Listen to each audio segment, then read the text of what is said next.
आप सभी का अभिनंदन।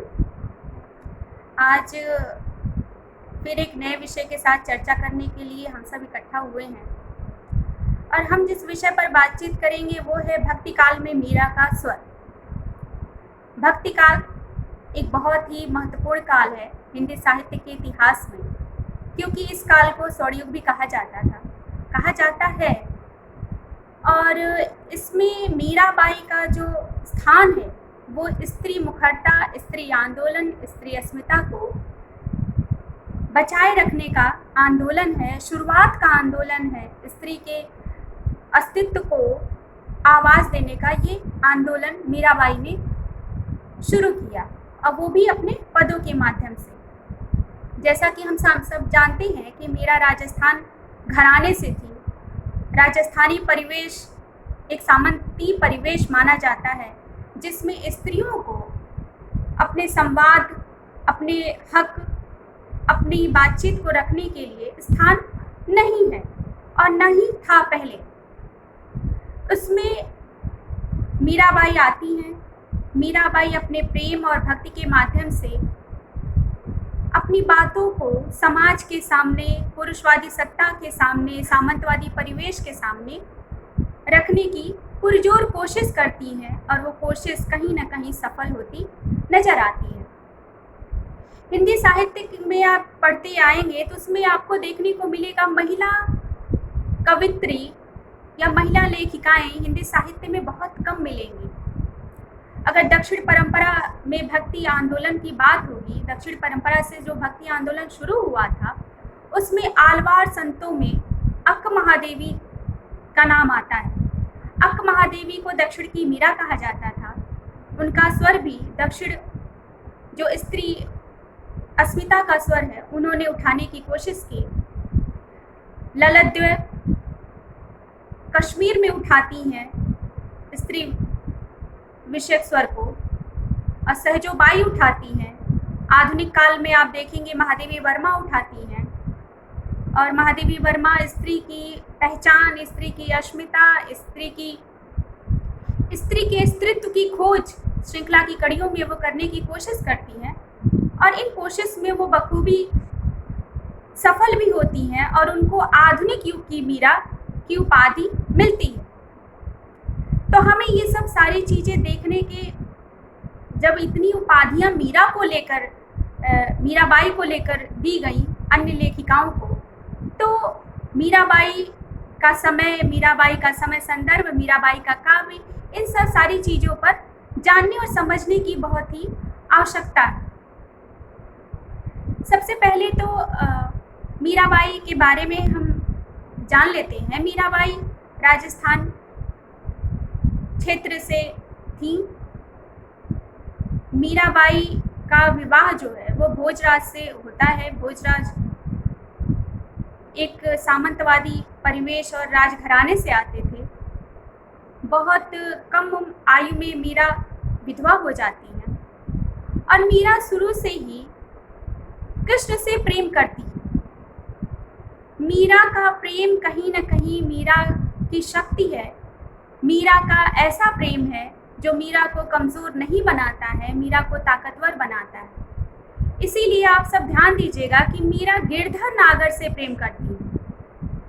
गिरधर नागर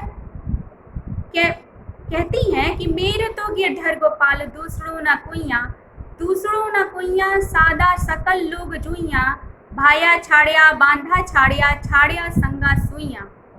मेरे तो गिरधर गोपाल की परिकल्पना इसलिए करती हैं क्योंकि उसमें लोक रक्षक का भाव समाहित है।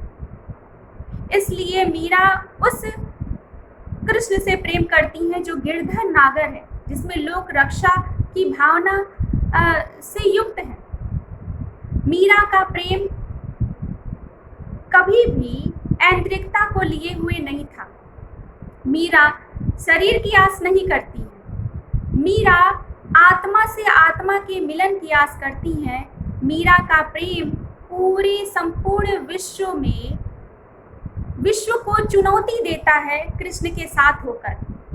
इतना शक्तिशाली वो प्रेम है, इतना तीव्र वो प्रेम है, इतना सच्चा वो प्रेम है, इतना सात्विकता लिए वो प्रेम है कि वो उस प्रेम के भरोसे, उस प्रेम को अपनी शक्ति बनाकर वो कहती हैं, लोक लाज कुल काण जगत की, दई बहाए जस पानी, अपने घर का पर्दा कर ले मैं अबला बौराणी।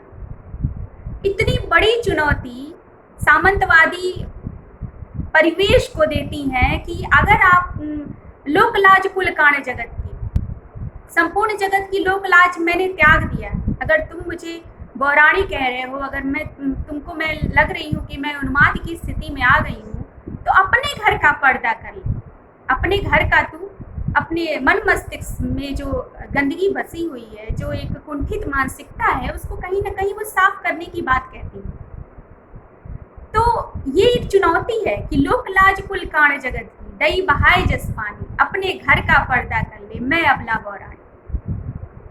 इसी तरीके से देखिए कि मीरा ने अपने प्रेम के लिए कहती है, संतन दिग बैठ बैठे लोक लाज खोई, क्योंकि सब कोई, इस पूरा समाज इनको धिक्कारता है, इनको अपशब्द बोलता है, इनका उपहास करता है, तो वो प्रेम में स्वीकार करती हैं और कहती हैं कि संतन दिग बैठ बैठे लोक लाज खोई। वो खुद स्वीकार करती हैं कि हाँ, मैं साधु संगत के बीच में बैठकर भजन कर कर, कीर्तन कर कर, नृत्य करके मैंने लोक लाज को खो दिया है। इसीलिए मीरा के प्रेम में इतनी शक्ति है कि मीरा कहती है, भाया छाड़िया बांधा छाड़िया, छाड़िया संगा सुइया।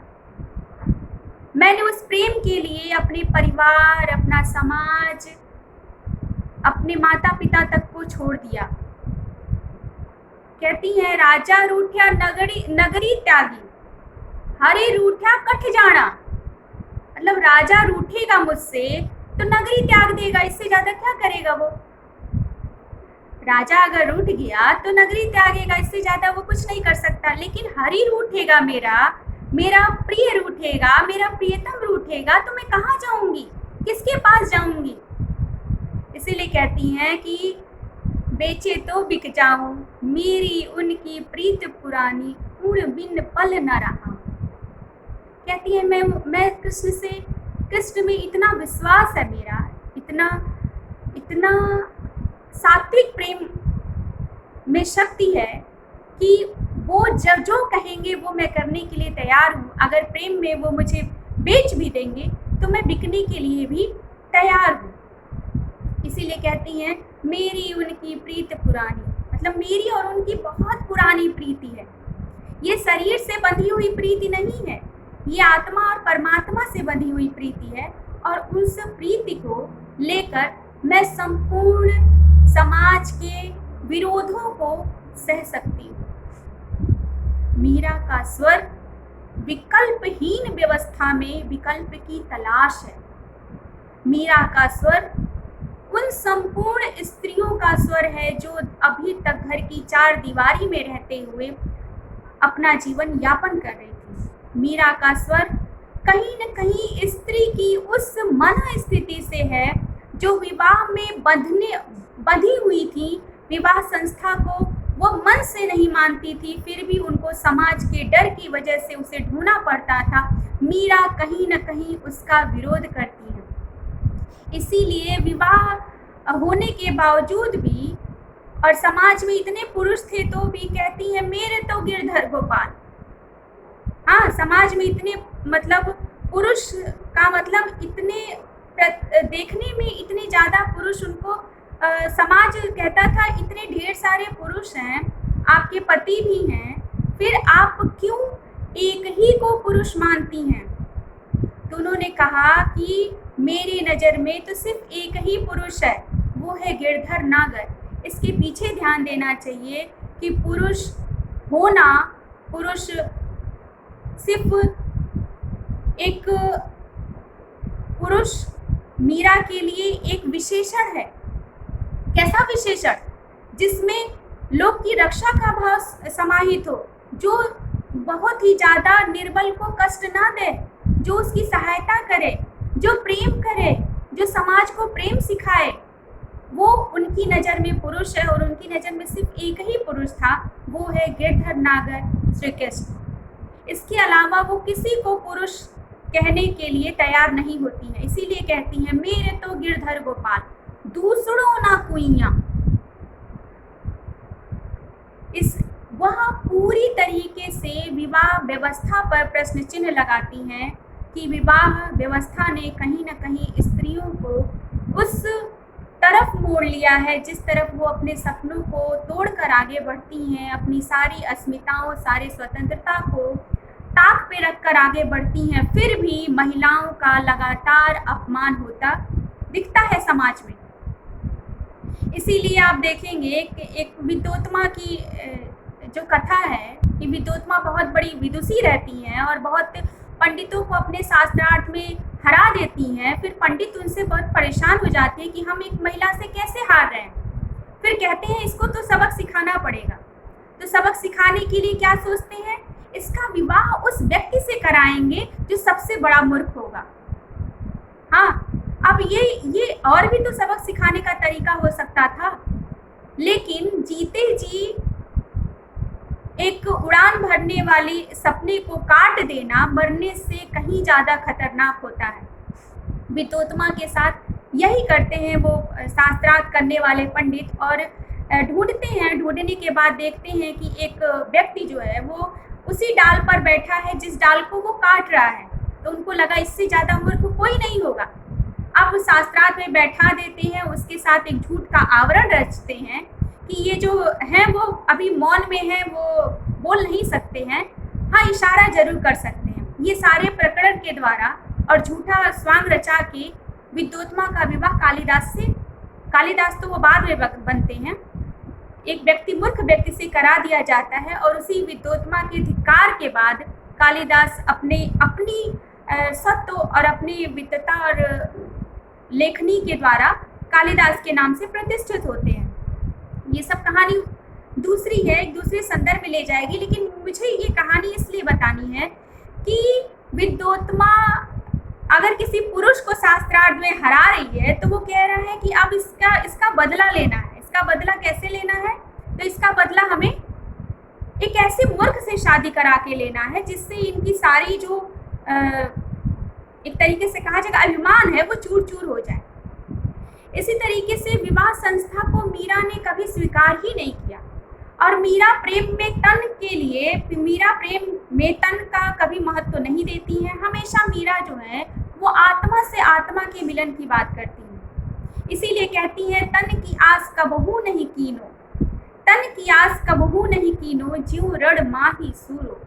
मैं तन की आस कभी नहीं करती हूँ, उसी तरीके से जिस तरीके से एक वीर पुरुष युद्ध में जाता है और अपने प्राणों की रक्षा के बारे में नहीं सोचता, अपने प्राणों के बलिदान के बारे में सोचता है, उसी तरीके से मैं तन की आस कबहू नहीं कीनो, मतलब तन की मैं आस कभी नहीं करती। मेरा जो प्रेम है वो इंद्रिय जन प्रेम नहीं है। देखेंगे राजस्थानी जो संस्कृति है और जो राजस्थानी रीति रिवाज है उसमें पहले सती प्रथा घनघोर रूप में थी। जो भी अगर जिस भी स्त्री का पति मर जाता था उस स्त्री को अपने पति के साथ चिता पर बैठना ही बैठना था। ये कैसा रिवाज है, उसको मन भी ना करे फिर भी उसे अनेक तरीके से उलाहना देके कि क्या होगा तुम्हारा, समाज क्या कहेगा, तुम पति से प्रेम नहीं करती थी, पति के साथ जा नहीं रही हो, तो जिंदा जला दिया जाता था। इसको प्रथा का नाम दे दिया गया, सती प्रथा, सती हो गई। और उस सती की क्या की जाती थी, पूजा की जाती थी। वो लड़की जो 16 साल की है, जो 18 साल की है, जो जीना चाहती है, पति के बिना भी जीना चाहती है, लेकिन नहीं, समाज ने कहा ऐसे नहीं जी सकती। जीना था तो पति के साथ ही जीना था, अगर पति नहीं है तो तुम्हें जीने का अधिकार ही नहीं है। इस तरह से क्या हुआ, सती प्रथा शुरू हो गई। और सती प्रथा में स्त्रियां जबरदस्ती अग्नि को समर्पित की जाती थी। वो छटपटा रही हैं, वो मना कर रही हैं, फिर भी समाज उनको देवी की तरह से उनको ले जाकर रखता था और इसी को पूजा की जाती थी। तो सती हो गई। मीरा ने उसका विरोध किया। मीरा ने कहा सती न होस्या भजन करस्या। मैं सती, क्योंकि मीराबाई बहुत ही कम उम्र में विधवा हो चुकी थी। मीराबाई ने सती प्रथा का विरोध किया और कहा कि सती न होस्या भजन करस्या मन मोहड़ो घड़नामी। मैं सती नहीं होंगी, मैं भजन करूंगी, मैं भक्ति करूंगी, मन मोहड़ो घड़नामी। मेरा मन जो है वो गिरधर नागर में लगा हुआ है, फिर मैं सती क्यों हूँ? मैं सती नहीं होंगी। वो सीधे सीधे सती प्रथा का विरोध करती है। सीधे सीधे एक सामंतवादी परिवेश की जो कुंठित मानसिकता थी, जो स्त्री को चार दीवारी में रखना चाहती थी, उसका वो विरोध करती है। महादेवी वर्मा ने कहा कि स्त्रियां जो हैं वो पुरुष की छाया मात्र बनकर रह गई हैं। स्त्रियों को पुरुष की छाया मात्र बनने की जरूरत नहीं है, अगर बनना है तो उनकी संगनी बनकर जीवन यापन करें। कुछ स्त्रियां पुरुष के पति को अपना परमेश्वर मानते हुए, पति को अपना सब कुछ मानते हुए उनकी सेवा करने में गर्व का अनुभव करती हैं। कोई बुराई नहीं है, लेकिन सेवा तभी तक करिए जब तक आपका स्वाभिमान और अभिमान बचा रहे। जब तक आपकी आत्मनिष्ठा बनी हुई हो तब तक आप सेवा करिए। जब तक आपको झुकाया, आप स्वयं झुक रही हैं कोई बात नहीं, लेकिन आपके साथ जबरदस्ती झुकाया जा रहा हो तब आप उसका प्रतिकार कर सकती हैं। कृष्ण को उन्होंने एक प्रेम के रूप में देखा, एक भक्ति के रूप में देखा, एक संपूर्ण पुरुष के रूप में देखा और कहा कि इनके जैसा अगर कोई है, अगर पुरुष होने का अधिकार किसी को है तो सिर्फ किसको है? सिर्फ कृष्ण को ही है।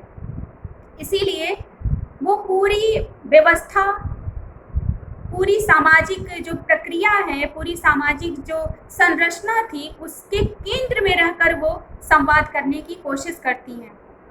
और देखेंगे कि ये वो सास कैसे राड़ा भेजो बिखड़ा प्यारा चरणामृत पी जाना, मतलब सभी ने पारिवारिक प्रताड़ना के बावजूद उनको विष देने के उपक्रम में बहुत सी ऐसी घटनाएं हुई जिसमें ऐसा परिवार ने किया जिससे इनकी मृत्यु हो जाए, लेकिन वो हर सब चीज को सहर्ष रूप में स्वीकार करती हैं।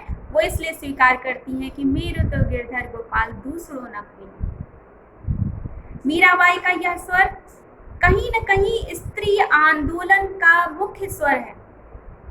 इसीलिए कहा जाता विकल्पहीन व्यवस्था में विकल्प की तलाश थी, क्योंकि उस समय जिस समय मीरा अपने स्वर को मुखर कर रही थी, उस समय आप देखेंगे कि मीरा के अलावा अन्य कोई भी स्त्रियां इतने तीव्र स्वर में समाज से संवाद नहीं करती। हाँ, कबीर ने किया, लेकिन कबीर ने सामाजिक जो वर्ण व्यवस्था थी उसके संदर्भ में किया और भी कवियों ने किया, लेकिन मीरा ने स्त्री की अस्मिता, स्त्री की समस्या, स्त्री के जो अधिकार है उनके प्रति बेबाक होकर अपना संवाद स्थापित किया। और इसी संवाद को प्रतिष्ठित कराने के लिए वो संपूर्ण नारी व्यवस्था के साथ स्वर मिलाती हैं और नारी व्यवस्था को दृढ़ करने के लिए अपनी आवाज़ को बुलंद करती हैं।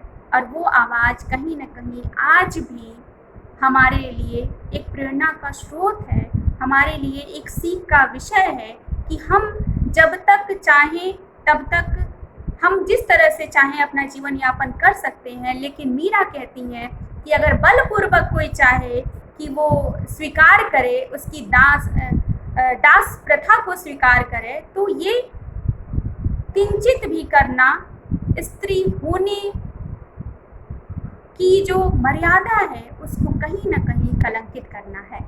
धन्यवाद।